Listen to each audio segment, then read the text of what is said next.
Welcome to Doula Discovery Week, brought to you by the Perinatal Academy. This is your space to explore what it truly means to be a doula. Throughout the week, we'll dive into stories, insights, and practical tips to inspire and empower you on this journey, all bite-sized to fit into your day to help you discover how you can support families, change lives, and transform your own. Hello, and welcome to this chat with me, Sam, founder of the Perinatal Academy, and April. April is the Perinatal Academy's course coordinator and also our neurodivergent lead. But also importantly, April is a doula and is also a previous student of the Perinatal Academy. So that is what April's going to be chatting to me about today. She's going to be talking about her experience of training and also a bit about her experience as a doula and sharing some of her words of wisdom. So hello, April. Hello. So lovely to do it like this. This is it's a bit It different is. for us, doesn't it? It is, yeah. Rather than stressed Monday morning kind of quick chats in between lots of other things as Yeah, we voice notes on a Monday when you're getting your yeah. kids ready. Yeah. Oh, well, this is lovely. And actually, it's nice for us to, and for me especially, to tap into some of that wisdom of yours, with you kind of working with families if you have done previously. So why don't we start off with you just explaining a little bit about your pathway to here? Oh, okay. So my pathway started about 10 years ago. I think it was 2014, after I'd had my second baby, and I decided I wanted to be a doula and a hypnobirthing teacher at the time. And I trained with a course, I think it was Nurturing Birth. And I trained, it was a very long time ago, none of this online stuff. That wasn't even a thing. I don't even think social media had really kicked off at that point either. Um, and I went in person to someone's house and we did some training, and it was good, but to be honest, I don't remember a lot of it because it was like 10 years ago. And you But also had your son was really young as well, right? yeah, I had. So you did it in the your kind of first year of postpartum. Yeah, so well, he's now my middle child. He was my youngest at the time. He was only one, and then my eldest was just approaching four. So they weren't very old. I was very young. I would think I was only 27 when I went and trained. Um, and I doulaed for a few years until I had my third son. I doulaed while pregnant as well, which was quite an interesting experience, but actually I really enjoyed doing that. Mm, So lovely. yeah. So that was 10 years ago you trained, and now you're back in the birth world, I am, yeah. and you kind of re-entered, I would say, kind of wholeheartedly just at the beginning of this year, didn't you? I did, yeah. And you chose the Perinatal Academy to kind of pick up and restart, which is wonderful. And I actually wanted to ask you because there's going to be a lot of people watching and listening to this that are right at the beginning of their journey. And I wanted to ask, what was it like kind of coming back and retraining with now a bigger family, lots of other commitments? Because it's a really common question and a discussion I have a lot about how do you actually manage training and a family life? And I know it looks different for everybody, but you have a busy life. So I'd love to hear how you made it work for you. Um, I think the course being online massively helped. So I'm a mother of three boys. They're currently 14, 11, and 8. And as coming back, I found out that I have autism and ADHD, and I also have an autistic child. So I had a lot more awareness of myself, and that going out somewhere, traveling somewhere, was going to bring a lot more stress to me. And I needed to be around for my children. Mum leaving the house was a little bit of a, a no go at that point, particularly because we'd just done the years of COVID. So we'd all been very tightly knit together. Um, and birth work never left me. And the whole time while I was kind of understanding myself and understanding how my brain worked, I always went back to birth work. So I knew I wanted to come back and train. And I was curious. So at the beginning of the year, I started looking. And to be honest, I looked on Instagram. I knew that there were big providers I could go and train with. There were big franchises I could go and train with, but I didn't want that. I've developed my own voice, I have my own opinions, I'd navigated my own birth stories, and I wanted something where I could be myself, but I also really wanted support. I think that was one of the things I felt like I'd been missing a lot in the very early days, and possibly because of online education wasn't really available and COVID changed all of that. I felt very isolated, and I didn't have a lot of people around me that I could connect with very easily. So I knew that coming back into training, I wanted to have a course that was going to be inclusive. So I'd learned a lot about myself and about what I needed, and I wanted something that was going to go to the uncomfortable places, I think is what what I'm probably getting at. I was happy to be made uncomfortable, and I wanted something that was going to honor that. Um, so I searched online, and one of your course was actually one of the first ones that came up when I started typing in like antenatal courses. So my algorithm must have matched up really well. And I remember just looking at your feed and just thinking, yeah. And I went on your website and I looked at all of the dates and I thought, brilliant, this is online. I don't have to travel. That's fantastic. That's going to also not cost me as much money, because when you've got a family, trying to travel, my Mm, husband works full time as well. And even though I've got kids age, they still need to be picked up from school and everything mm. else. So the fact that it was online, I thought was brilliant. And then I also saw that it included training with AJ from the Queer Birth Club and with Mars Lord from Abuela Doulas. And I was like, this is it. I don't even think I looked at anything else. I was like, this is it. This is exactly what I need. Um, and the training itself was really well spaced out. We did it over 4 months. It was over the summertime. Even over that busier time as we got up to like the end of the school holidays for me, um, I actually found the training really, really convenient. I didn't ever feel stressed about it. The lives we had were always so welcoming. My children were in and out, like coming to say goodnight to me because they can't break their routines. And we had people like on camera, like sometimes we're breastfeeding children. Like it was such a welcoming space, like from the beginning. And to be honest, I never felt stressed. I never felt like I was trying to fit this in. I think I missed one session because I had a poorly child. And I got the recording and I was able to catch up, which was really, really easy. So, yeah, I think from my perspective, and maybe that's just because I don't have babies. So people with babies might be a little bit more of a juggle. Um, but it was really accessible, really easy for me to just kind of fit around my life. And I didn't feel bad. I think there was one session we did with Emma for birthrights, and it was half term. We all had children around us. I just remember this session. It was chaos, but we got through it. And it was just so like, oh, it was so empowering, like women coming together to just kind of battle the odds to kind of get out there and to support people. So yeah, I found it really easy, to be honest. I love that. Very I remember exciting. thinking, actually, hang on, I've planned a session here in the middle of half term, and then I couldn't really change it because I couldn't fit it in anywhere else. And yeah, it did actually end up being really lovely. And it is really welcoming.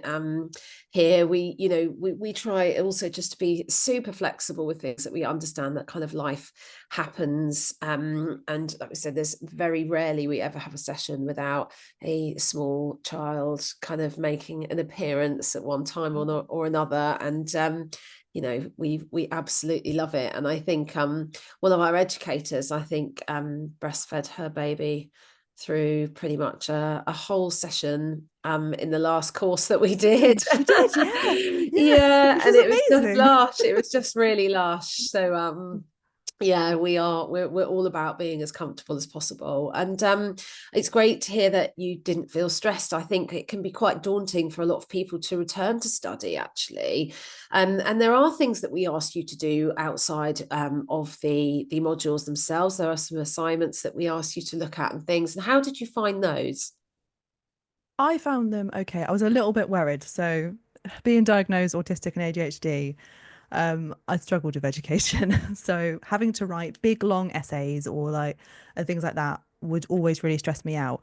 But the assignments you set were about trying to create resources that I would later on use, find out what I was going to teach as a birth worker, and they felt really accessible to me. And I remember talking to Lisa, who's the lead on assignments, the lead on education. And I asked for one of them to be changed slightly. I was like, I want to actually do it this way. Are you okay with that? And she was like, yeah, it's absolutely fine. And Mm, I was able to be creative with it. I did a lot of them on Canva. I was creating my own little like flyers and handouts.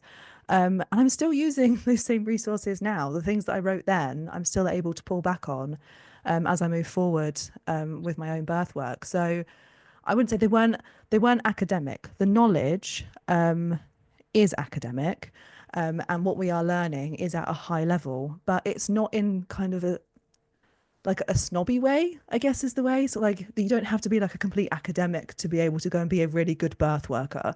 mm, And the way in which I was able to present that information and prove to you that I knew what I needed to know to go out and be a safe practitioner was really easy. mm. So yeah. Thank you. I love that. And I think it's really important. Like, why would we set long essays when, as a birth worker, when would you ever need to write a long essay, about, anything to do with birth and the rest. So Mm. for us, we were like, well, that doesn't make any sense. And it took us a bit of time to get our assignments right. For our first ever course, I think they lent a little bit more academic, and then very quickly we realized, hang on, that this isn't constructive. We want to Yeah. make them as constructive as possible. And the feedback that we're getting is that they're really helpful. We just want every assignment to be able to be used as soon as you start going out and doing the work. So I love that. Thank And you they're so fun. much. They're They're fun fun. to do. Yeah, Yeah. yeah. We don't want anyone to be stressed. This is the other thing we say. When you start to feel stressed out about this, you need to talk to us, because Yeah.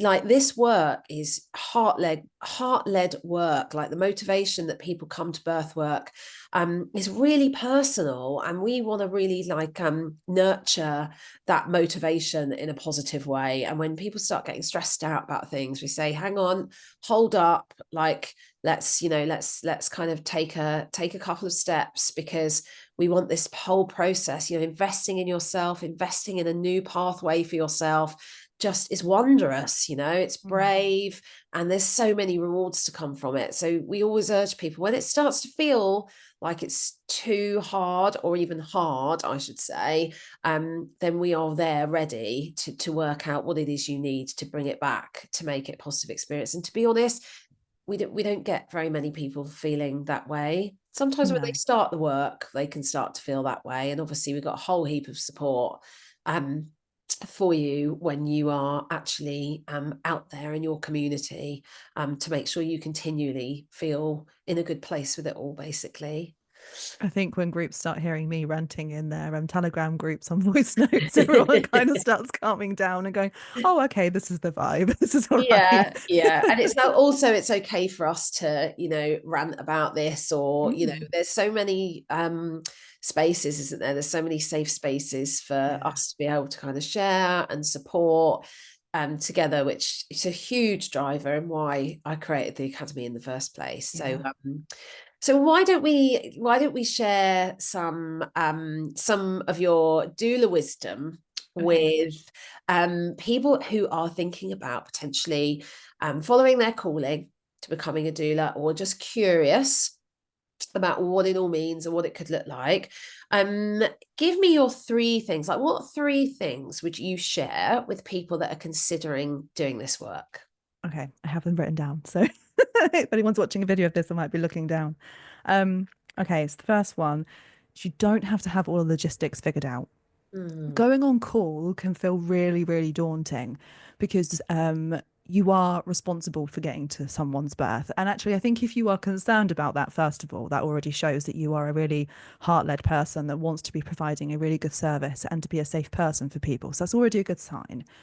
But if you are considering being a doula and you know that it's your passion, just go for it. You do not have to have all the logistics figured out. While you're on your training and you're getting to meet new people, and particularly if you're part of the Perinatal Academy, you will have so many people who have so many different lives, different stories, different ways of working, that you will start to see that there are a million ways in which you can make this work for you.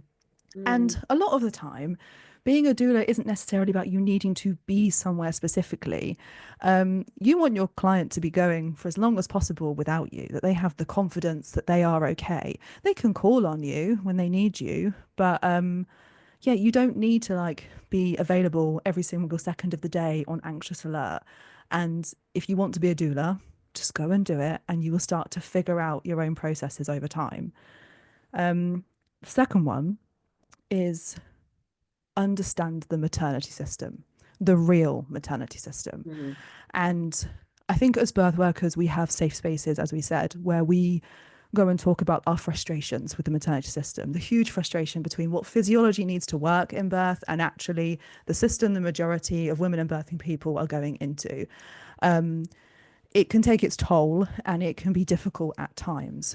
But if you go in eyes wide open and you know what the system is and you can have a good understanding of what you can do, you're not here to save anybody, you can't change the system, but there are micro things you can do that can change people's experiences, which will have such a profound effect on them for years and years to come. It's worth it. But even just for yourself, understanding how the system works, because particularly if you're going to be a doula and you're going into the system and you're going into labour wards and then into birth centres, you need to have a grounding of what the system can look like, because sometimes it can appear hostile, and it's not intentionally being hostile. It is a very nuanced, complex, underfunded system.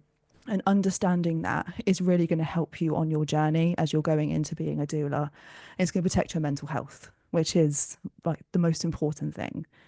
And the last one is, when you're considering being a doula, charge your worth. This this is Yes. phenomenal work. Okay, women don't get paid. Anything that's considered a caring role, anything that's considered something that's woman's work, is not paid well enough. Okay, you need to put food on the table. You need to look after yourself, and what you are doing is life changing for people. Women's health and anything related to maternity is not funded properly, is not considered important. And this is why there are so many of us that are doing this as lay professionals outside of the system, trying to bridge that gap. A lot of time we're trying to work with the many midwives who are also frustrated with the current system we have. But you need to be paid, and you deserve to be paid just as much as other healthcare professionals do. So make sure that when you're going to do this work, you charge your worth and that you are looking after yourself, because it's so important.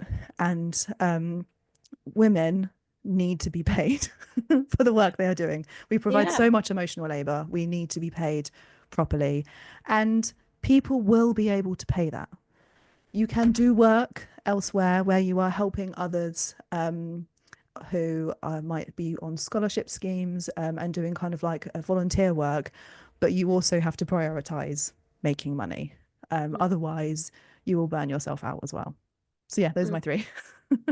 They are excellent. They are excellent 3 points. I just think that is brilliant. I really, really love that know your worth and get paid. We talk about that all the time. And actually, getting paid well for what you do enables you to have opportunities to support people who are potentially unable to access doula support in the ways that others can. So I think that's really important to know. I think some people really sometimes feel uncomfortable charging because there's lots of people out there that can't afford it, and we really do understand that. But you can use one to really help pay the other. But when it comes down to it, it's a very important job. And it's and you, as you said, absolutely deserve to be paid, and to be paid well. And understanding the maternity system, so important. And at the Perinatal Academy, like, we are very passionate that doulas belong in labour wards. They don't just belong at home. In fact, I think they are, very, very important. It is very, very important to have a doula with you when you're in the hospital and offering you Oh, that sort of absolutely. support. So they are fantastic. Thank you so much. And I would like to ask you to share some advice on one final thing before we go, which again is when people are looking into picking a training provider. to kind of walk alongside them on their doula pathway, what advice would you give for them when they are looking on who to choose? I think it just comes down to two simple things. Ongoing support. You don't do your training and get left alone. So, what does that ongoing support look like for you? And do you feel comfortable accessing that ongoing support afterwards with the provider that you're looking at? And also looking at inclusivity. I think that we need to broaden our horizons and open up our mind and sometimes get uncomfortable. And it's easy to sometimes take an easy option and go down the easy route, but I would challenge people to get uncomfortable and to find someone that's going to be able to look at all aspects of birth, the good, the bad, the ugly, so that they can be a proper safe doula. Yeah. Love that. Thank you so much. April, thank you for your time. I will Welcome. forever be grateful that you chose the Perinatal Academy to do your training with, because this has just led us to have the most wonderful relationship. We're very, very blessed to have you. And thank you, everybody, for watching or for listening. Thank you. Thank you. Thank you for joining our Doula Discovery Week. We hope you're feeling inspired and one step closer to discovering your doula pathway. Don't forget to check out today's other resources and join the conversation with us. Until next time, stay inspired. There's so much more to discover.